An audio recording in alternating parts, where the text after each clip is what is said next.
I'm having a rough year. I turned 45-ish, and it's rough, I tell you.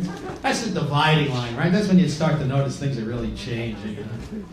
In your 20s, you go out all night, you drink, you smoke, eat whatever you want, come home, catch an hour's sleep, you get up, you look great. In your 30s, you go out all night, you come home, catch an hour's sleep, you look like you've been out all night. Hit your 40s, you don't go anywhere, you go to sleep, you wake up, you still get crap.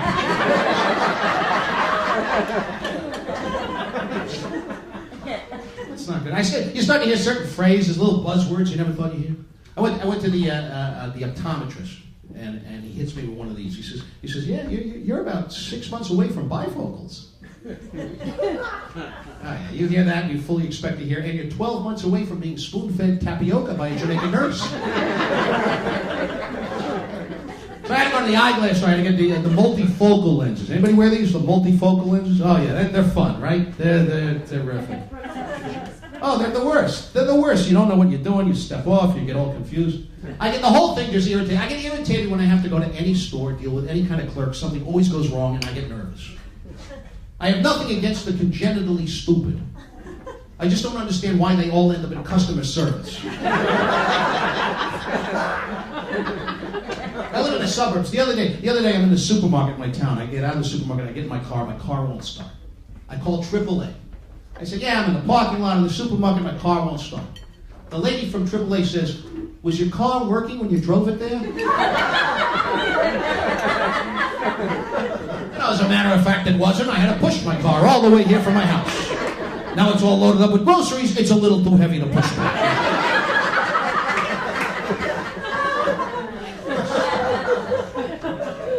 I swear to God. I called up the dermatologist. I had to go to a dermatologist. I called up to get the appointment. The lady on the phone, she says, okay, your appointment is Friday at 9:45. But the doctor wants you there 15 minutes early. I said, if my appointment's at 9:45 and the doctor wants me there 15 minutes early, why don't you just make the appointment for 9:30? I said, tell you what, you tell the doctor I rescheduled the appointment for 9:15, but I'm going to be 15 minutes late. I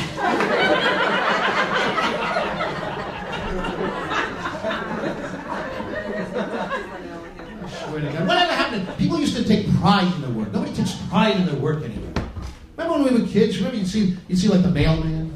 Nice-looking guy in a neatly pressed uniform, waving, smiling, delivering mail, very happy. Doesn't look like any mailman I know now. My guy's a stringy-haired psychotic. Looks like he slept under a bus. So I got the eyeglass store. I got to get my new multifocal lenses. I just want to grab the glasses and get the hell out. But you can't. You can't. You know this, sir. You wear glasses. You can't. Because first you have to deal with the lady behind the counter, whose sole job is to take your new glasses and put them on your head. Because this is apparently a very complicated task. You could screw it all up and poke your own eye. So she takes my multifocal lenses, she puts them on my head, and she looks. Then she takes them off, she makes a little adjustment, she puts them back, she looks. Then she says, these are going to look crooked. But it's not the glasses. It's you. You have one eye higher than the other.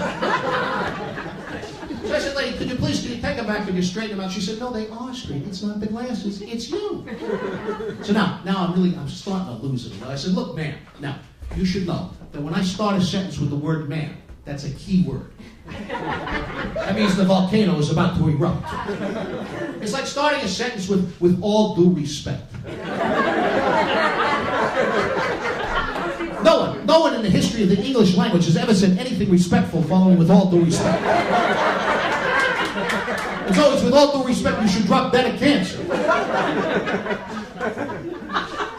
So I said, look, ma'am, would you please, can you take them back, would you straighten them out? I've never had this problem before. She said, sir, with all due respect, I've been selling glasses all my life. I've never had this problem before. I said, really? You've been selling glasses all your life? So when all the other little kids were out on the front lawn with their lemonade stands, you were out there with your optometry kiosk. When all the little Girl Scouts were going door to door selling cookies, you were selling disposable contact lenses. So I do 12 rounds with this lunatic. It culminates with me storming out. I get outside. My wife is waiting in the car outside. I get in the car. She says, what happened? I said, I'll tell you what happened. That woman's insane. She said I had one eye higher than the other. My wife says, you just noticed this?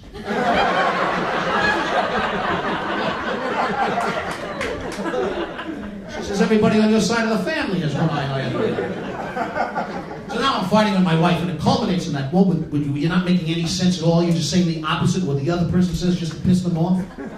My wife says, will you calm down? I said, I will not calm down. I will calm up.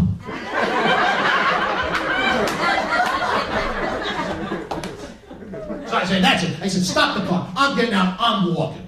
So she stops the car. I show her. I get out. I start walking. I immediately regret it. We're 3 miles away from her.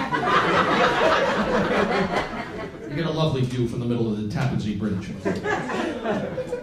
So now I'm juggling 3 different pairs of glasses. I got my new multifocal lenses. These are for everyday use and for driving. And then I still have my old prescription, which is for distance, like when I go to the movies, just easy. And then I got my new reading glasses, just for reading.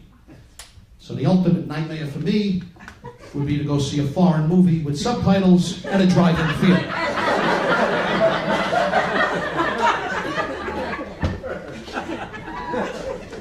Next week, my wife and I celebrate our 23rd wedding anniversary. Celebrate is probably too strong a word. That would imply a festive occasion. Married for 23 years, we have 4 kids. We'll probably do something exciting like stay up till 10 o'clock. Marriage is all about compromise, right? You've got to compromise to make it work, because no 2 people can agree on everything. So you make little adjustments, find common ground. Like I like, for example, I like to sleep in a warm room. I like to have the temperature about 72 is good for me. My wife prefers a cooler room. She likes to have the temperature at 68. So we compromise, and we have the temperature at 68. It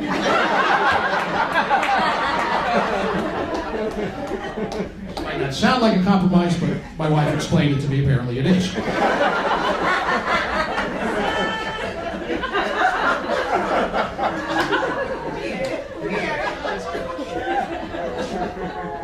gotta keep that spark going. That's the key to a happy marriage, right? Keep that honeymoon spark going.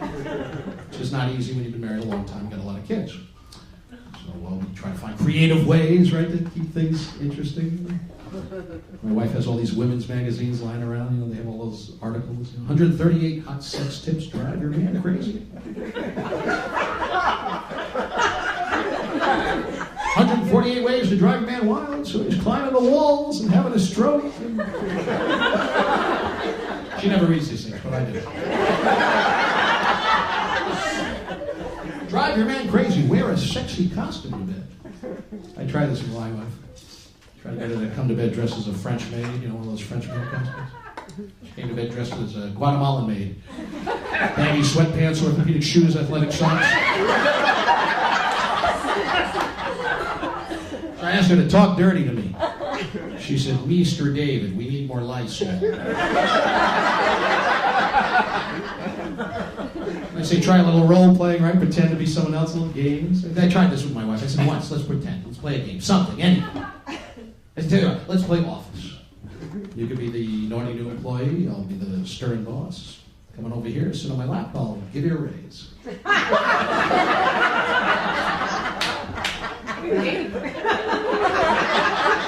She reported me to Human Resources. Now she's suing me for sexual harassment. But here's the key to happiness in life. I'm going to tell you the key to happiness. Here's the key to happiness. This is the way it all works. This is the key. Find someone who will put up with you. That's it, right? Find someone who will put up with you. Are you guys together? Is this yours? Oh, you're just friends. Well, the night is young. You two are together. This is a date. Oh, absolutely. Is this a date? Oh, absolutely. Is this your wife or is this a business trip? What's going on?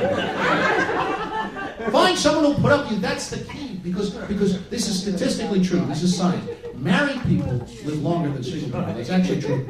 And happily married people live a really, really long time, but then they die simultaneously. It's an amazing phenomenon. These old married couples, right, married forever, one of them goes, the other one goes right after. We've all seen this. See, but that, it's like they can't live without each other, and that's true love. My grandparents were married for 72 years. 72 years. And then one night, my grandma just passed away. My grandfather died 10 minutes later. No, it's true love. Granted, in their case, it was a murder-suicide, but still. Thank you very much.